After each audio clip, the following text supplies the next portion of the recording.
As you know, progress on loss and damage mechanism is one of the key outcomes that we are expecting in in Warsaw. And the negotiations are at a very crucial stage.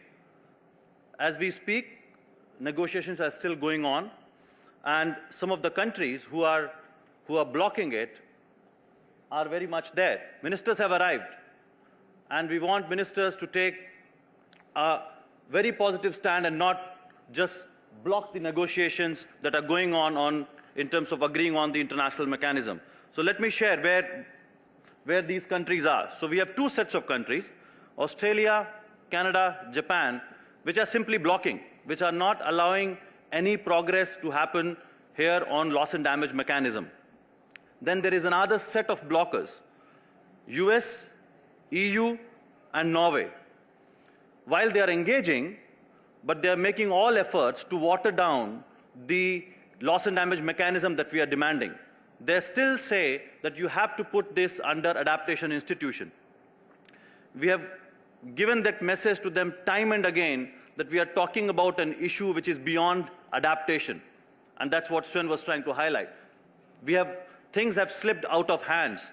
We have to do something about the loss and damage that we are witnessing in the form of sea level rise, oceans are becoming acidic, fisher folks are losing their livelihoods, number of fishing days have gone down, women are suffering, they don't have enough productivity, land is becoming more and more infertile, we are seeing massive erosion happening, the dependence that we have on biodiversity is getting impacted because we see some species are being lost permanently. That's the kind of impact we are seeing.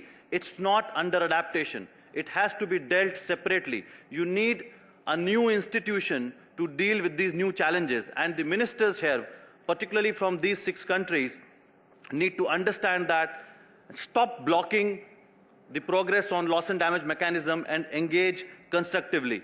Nothing less than a mechanism would help deal with this issue.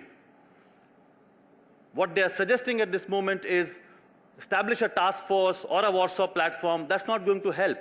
If we create such institutions which you can disband and dismantle at any point of time, that's not the right way to go. We need a mechanism that is permanent because the issues that we are facing here and will continue to face in future need that kind of investment. You need to generate a new body of knowledge. You need to come up with new solutions. And that's what we need, and that's why we are demanding this mechanism. It's not a term. There's a lot of thinking that has gone behind it. Developing countries, G77 and China, came up with a very strong proposal, a very comprehensive proposal, clearly laying down the functions, which means what needs to be done, and modalities, how we are going to operationalize this mechanism. In spite of having that proposal on the table, these 6 countries refuse to agree to establish that mechanism. And we want these ministers to take a much more positive outlook and engage constructively so that we have mechanism before we leave Warsaw. And it's not just developing countries.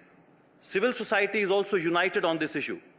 We have 120 organizations signing this global call for action, which clearly demands that this international mechanism should be established here in Doha. So we have sent this letter to ministers.